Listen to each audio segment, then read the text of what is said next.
Welcome to the Savage Nation with Michael Savage. Today's topic is extremely controversial and one that I don't relish doing, that I thought about not doing, but I have to do it because I think that the Trump administration would be making the gravest mistake possible by moving 1.7 million Palestinians, Palestinian Arabs out of Gaza.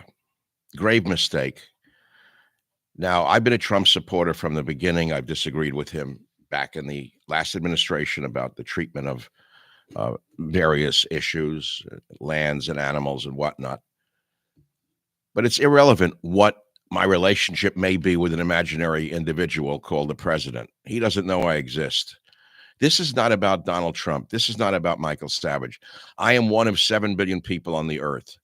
And I will tell you, I know a little bit about history, as does anyone who has studied history. And this smacks of colonialism, imperialism, and other isms that I don't like very much. So let's begin at the beginning. I tweeted last week, displacing 1.7 million Palestinian Arabs from Gaza would be the gravest mistake Trump could make. It will provoke the Arab Muslim world. Terrorism will escalate. Hatred will grow. Most of these people are poor. Imagine if the Jews were forcibly removed from Israel.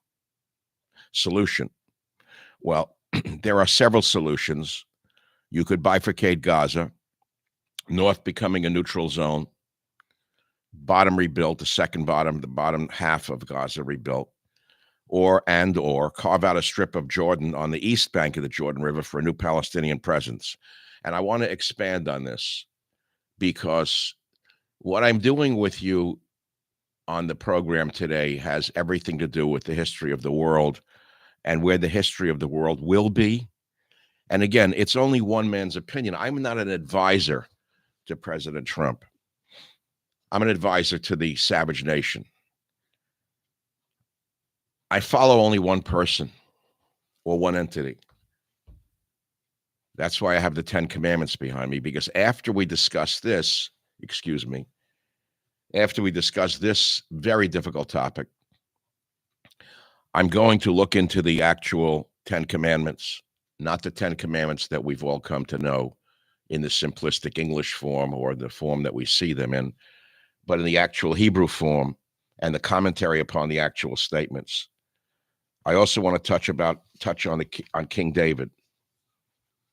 All of these issues are intimately related to each other. And not everything that is proffered by this administration or any other administration is the work of God. It's the work of people.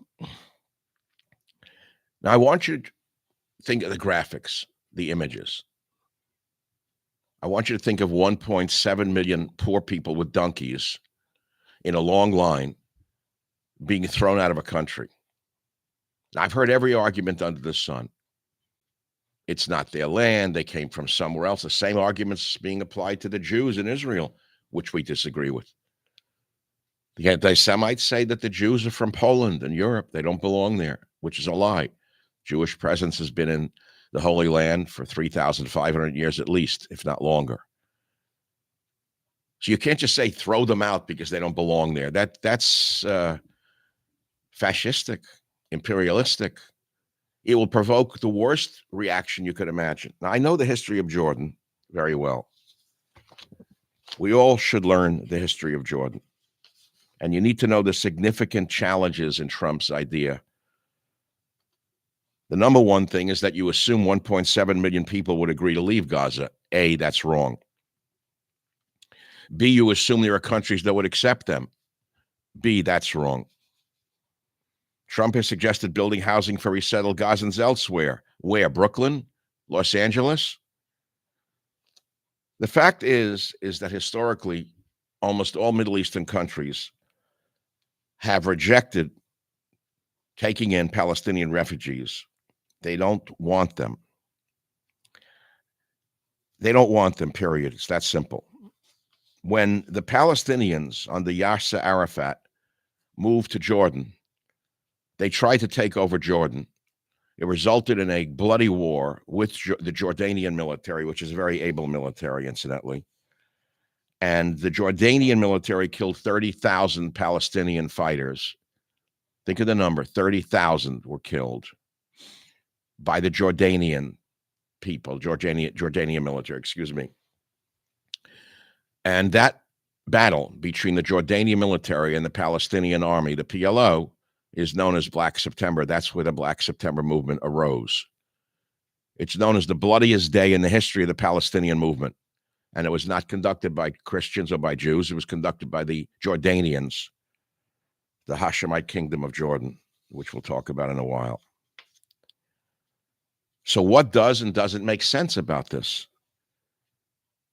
Well, first of all, people cannot live there right now. Trump said that an increased U.S. role would involve dismantling unexploded bombs and clearing out the rubble from this war. Well, that has to be done. Trump argued in a typical Trumpian way that this would enable Gaza to be transformed into an economic success, and that instead of exporting war, Gaza would export peace. I'm going to quote Trump directly. He said, level the site and get rid of the destroyed buildings, level it out, create an economic development that will supply unlimited numbers of jobs and housing for the people of the area, Trump said. It sounds good on paper. Look at the history of the creation of the nation, the Muslim nation of Pakistan. The Muslims and the Hindus could not get along. They were fighting and killing each other for a long period of time. And so eventually, the Hindus decided to carve out a large portion of India solely for Muslims, and it would be called Pakistan. What happened? During the march where the Muslims left India for the Muslim nation, the new Muslim nation of India, 1 million people died, Hindus and Muslims. They slaughtered each other. Has there been peace since there was a Pakistan nation created? No. India and Pakistan have been fighting with each other over other areas, disputed areas ever since. In other words, there will never be peace on earth. Never. Study the Bible, study history, study the seagulls, study the birds and the bees. Wherever there is life, there is competition for resources. Wherever there's a competition for resources, there is strife. There is war and there is death. So the most you can hope for is a sort of peace. But if you move 1.7 million poor Palestinians with donkeys out of Gaza, tell me what that's going to do in the Arab Muslim world. Will it decrease terrorism or will it increase terrorism? Will it increase hatred toward Christians and Jews and the West, or decrease it? Think about it. Well, there may be a solution in cutting Gaza in half, clearing the rubble out of the northern half, and rebuilding the south. It's an enormous job. It's going to take 20 years. It's not going to be done in 20 months. It can't be done. There's a huge piece of land on the east bank of the Jordan River called Jordan. We keep hearing about West Bank, West Bank, West Bank, West Bank. Most Westerners have never been to the West Bank. They don't know what they're talking about. While I'm not a world's expert, I visited Israel several times. I almost moved there once. It's a separate story. I don't want to talk about it. I've been studying Israel since I'm a little boy.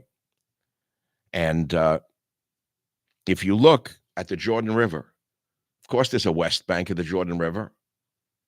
And then there's an East Bank of the Jordan River. The East Bank is Jordan itself. So what is Jordan? Jordan is a fictional nation that was carved out of the desert by the Sheriff of Mecca that you need to know about. The Sharif, or Sheriff of Mecca, Hussein bin Ali, led the liberation of Arab lands from Ottoman rule in 1916, which included Jordan. His son Abdullah became the first monarch of Jordan in 1946. The Hashemite family, descendants of the Prophet Muhammad, have ruled Jordan ever since. Again, in 1916, Hussein bin Ali, the Sharif of Mecca, led the great Arab revolt against the Ottoman Empire, the Turks. And their goal was to establish a unified Arab state. What happened then? After World War I, the League of Nations and the British and French redrew the borders of the Middle East arbitrarily. And Abdullah became the emir of Transjordan in 1921. Next significant date is 1946. Transjordan gains independence from the United Kingdom and becomes the Hashemite Kingdom of Transjordan.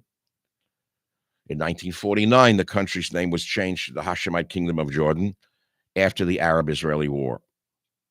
You should know that the current king of Jordan and all Hashemites are descendants of the Prophet Muhammad through his daughter Fatima and her husband Ali bin Abi Talib. This is very important that you understand this. The king of Jordan is an extremely intelligent, Western-oriented man who has had peace with Israel for a very long period of time. How long he could hold on to power and maintain the peace should 1.7 million Palestinians be kicked out of Gaza is a question I'll let you try to answer, because I can't answer it. We know that most nations do not want the Palestinians. We know that when the Palestinians went to Jordan, they tried to take over Jordan. I told you that earlier. And 30,000 Palestinians were killed in what is known as the Black September War, which gave birth to the Black September movement. I've told you that as well. More Arabs were killed in that war, I think, than in this current war with Israel. What happened when the Palestinians under Yasser Arafat and his cohorts went to Lebanon? They tried to take over Lebanon. What happened? What happened then? There was a war. The country descended into chaos. Lebanon, which was considered, Beirut was the Paris of the Middle East, became a hellhole, rubble. They fought trying to take over Lebanon. They fought the Christians. The Christians and the Arabs, the Christians and the Muslims fought and reduced their own country to rubble again. So there's a history of the Middle East as a disaster. Nothing good about any of this. I want to read some of the comments, if I may, that I have received for your edification. And then afterwards, I want to talk about the 10 commandments from the biblical perspective, things you've never heard about each of the commandments that I'm going to tell you about that I've found by delving into it. And then we're going to talk about King David, the real life of the man who ruled Israel. So let me begin with a few comments. I have a membership for members who receive my podcast without advertisements. And they're the only place I receive direct correspondence from listeners like you.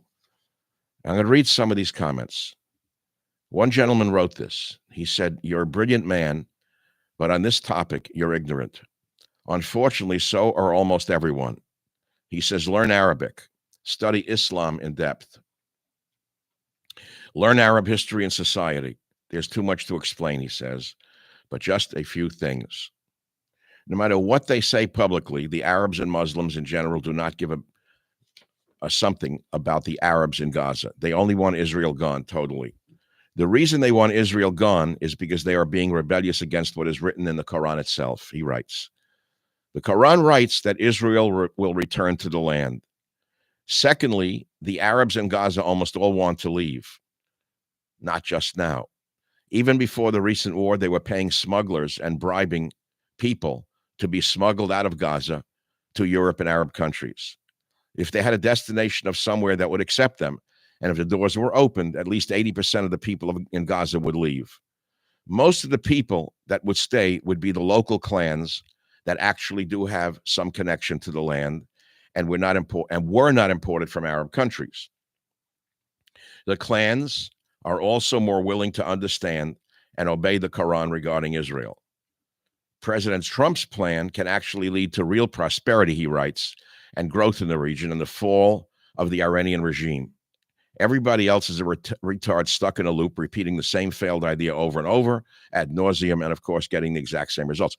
I disagree with them, but I'm reading people who I disagree with because I'm not a Democrat. So we're talking about what makes sense and what does not make sense about Trump's Gaza plan. We have a ceasefire in place sort of right now, right? So what comes next? Well, Hamas hasn't gone away. They're still there. They're still armed to the teeth. In the wake of this ceasefire, naturally, Hamas is celebrating and calling itself a victor. You may not know this, but they've been holding ceremonies during the weekly release of hostages, displaying the hostages before the crowds, and showcasing the continued presence of its gunmen in Gaza. Never forget that Hamas has great backers in Qatar and Turkey, both of which are allegedly Western allies. Turkey is a wild card here. They back Hamas. Qatar backs Hamas.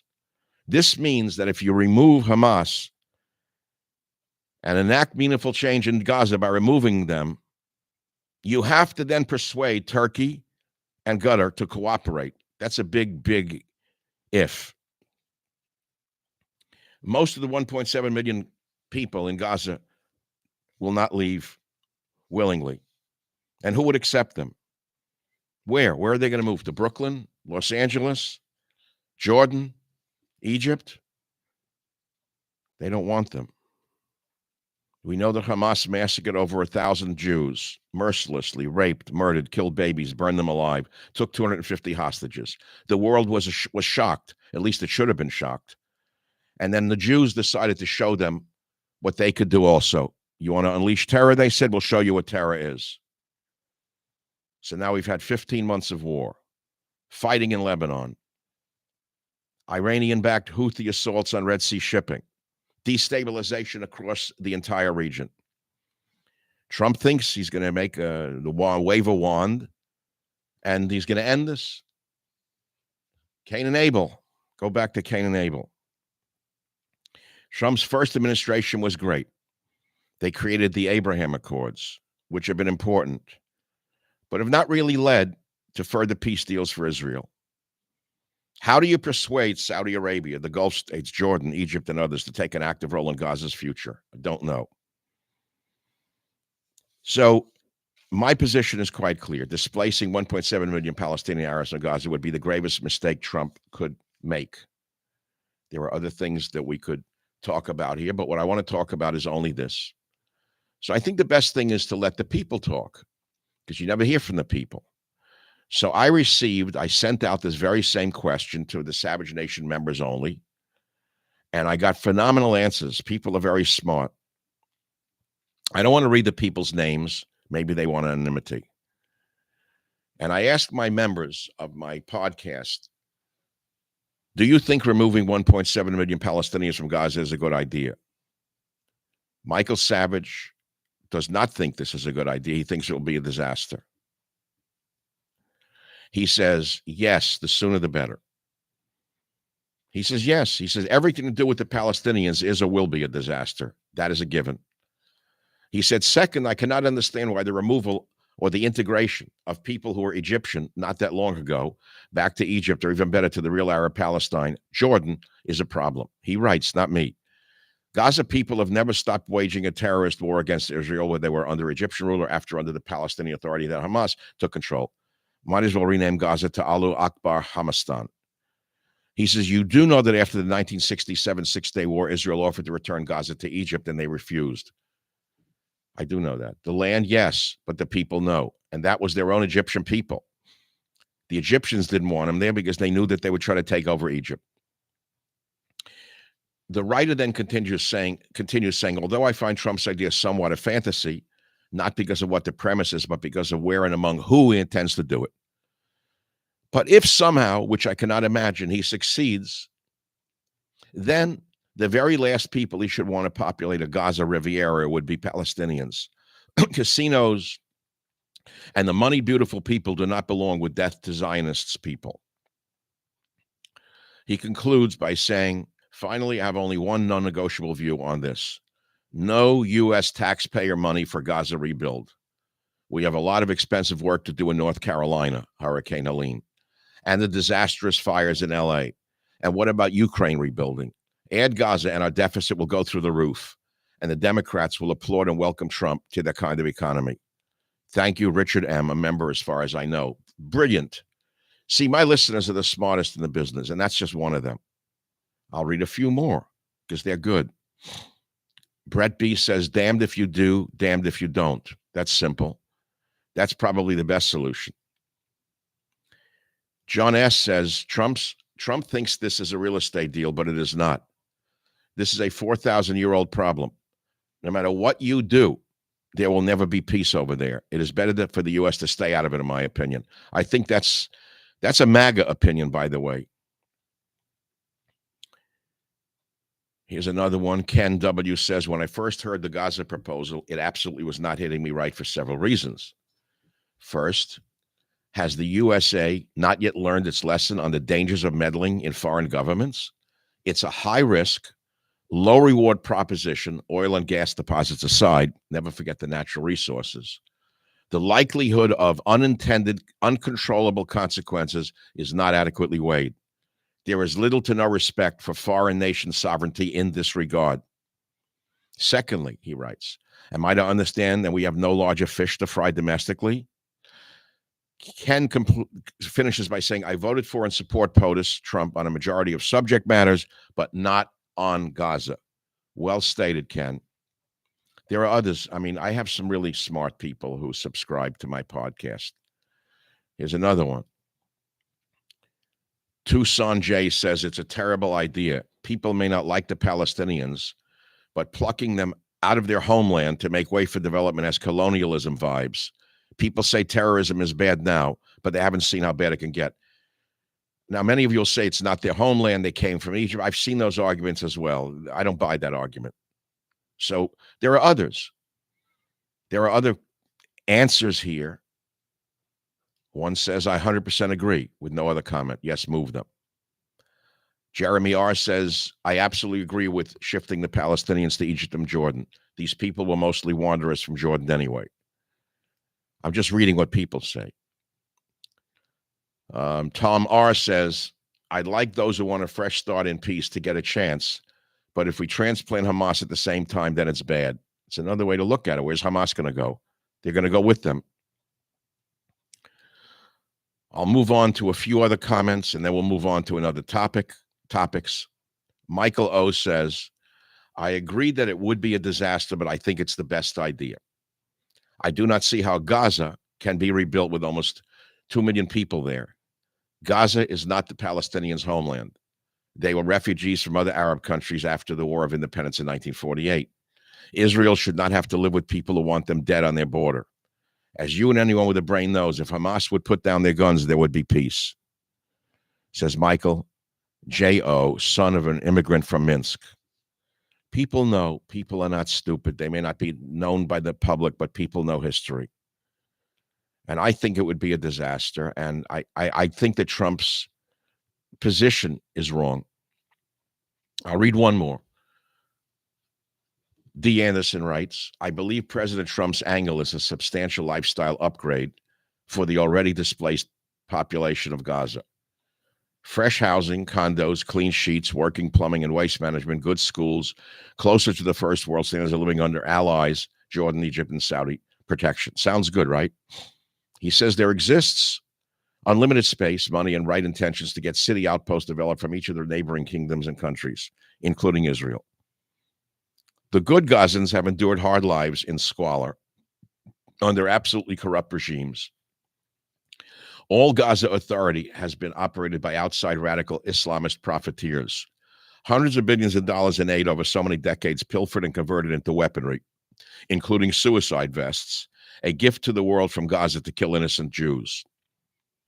What has Gaza's historical contributions ever produced? Terrorism.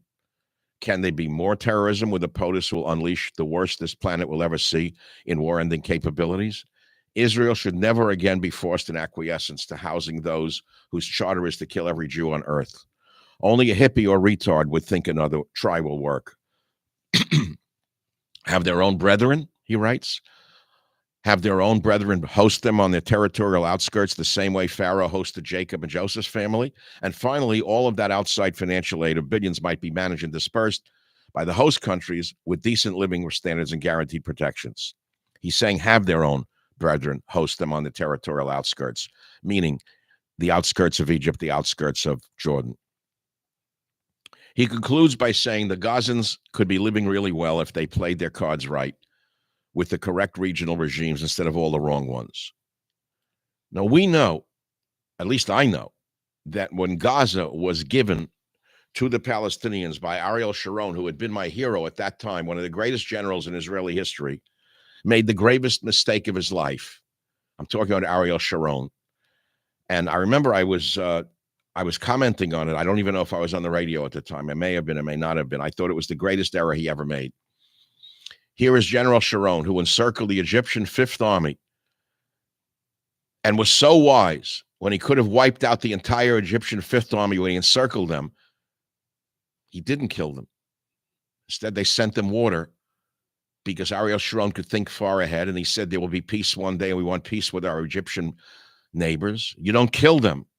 They're someone's father, brother, son, husband, cousin. So the Israelis sent the Egyptians, who they encircled, after disarming them, water and food, and then released them. And there's been a peace treaty with Egypt ever since. But then he made a big mistake, Ariel Sharon.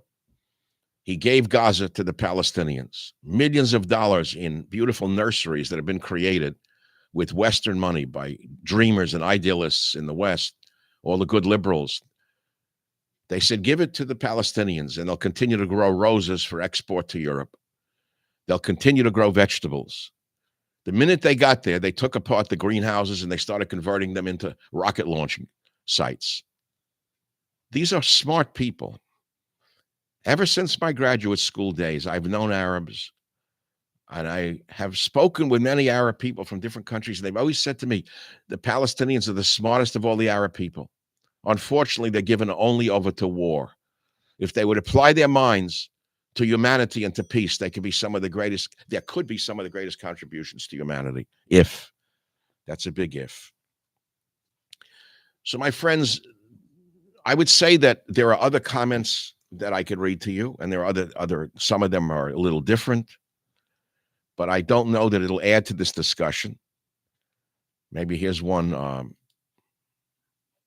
No, this is another topic. I'm going to go back to this topic. Move them. Here's another one who takes the fundamentalist approach.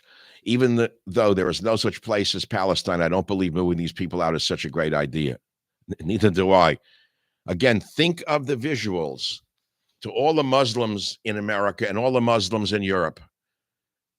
As it is, they call the West imperialistic. As it is, they call us murderers. What are they going to say when you see 1.7 million poor people with donkeys being forcibly moved along a coastal strip into another, whether it's Egypt or wherever they're going to move them, so that you can have this utopia that you build there? What do you think is going to happen? They're going to stop making bombs in Brussels? I don't think so. So there's no permanent fix to this. So what's the answer? You say, you're bringing up a question. So, Michael, what's your answer? You're a genius. Well, if I had the answer, I wouldn't be Michael doing a radio show or doing a podcast and doing a television show. I'd be somewhere else. I'm just one of several billion people on the earth who has studied the Middle East since he's a child. And I don't have an answer for you. There may be an answer. Maybe I don't have the answer, but moving them is not the answer. That's my opinion. It's the greatest mistake you could make. So what do you do? Now that Gaza has been reduced to rubble, what do you do in plain English? I can hear my father talking to me from heaven. So answer already. People are listening to you. Give him an answer. You want an answer, a solution? Bifurcate Gaza in half. Clear the rubble and the bombs out of the north while you're helping them in temporary housing in the south. And then move the peaceful population back into the north or into some portion of the northern Gaza territories, leaving a piece of it as a neutral zone. Certainly you need to leave the strip that is adjacent to Israel as a no man's zone. It's a horrible idea, but that's what has to happen. No one lives there. It's a no-go zone, period. End of story. Barbed wire, mines, whatever you have to do, just cut it off. And then rebuild the South. Give them a fresh start.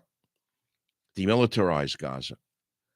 You say, this is something I've heard that most of the people in Gaza supported Hamas. Well, most of the Germans supported Nazis when Hitler was in power. They're afraid of getting killed. Would all the Germans have supported Hitler if there were no Nazis out, Gestapo to torture them? Probably not. Would most people in Gaza who want to live their lives in peace support Hamas if they had no fear of being wiped out or their family being wiped out? I don't think they'd support more fighting with the Jews. I would say give peace a chance. And I'm Michael Savage, and I thank you very much for listening. And I shall return with maybe a separate broadcast. This is a lot of time on this particular subject. I thank you for listening. And when I come back, I want to discuss other topics right here on the Savage Nation.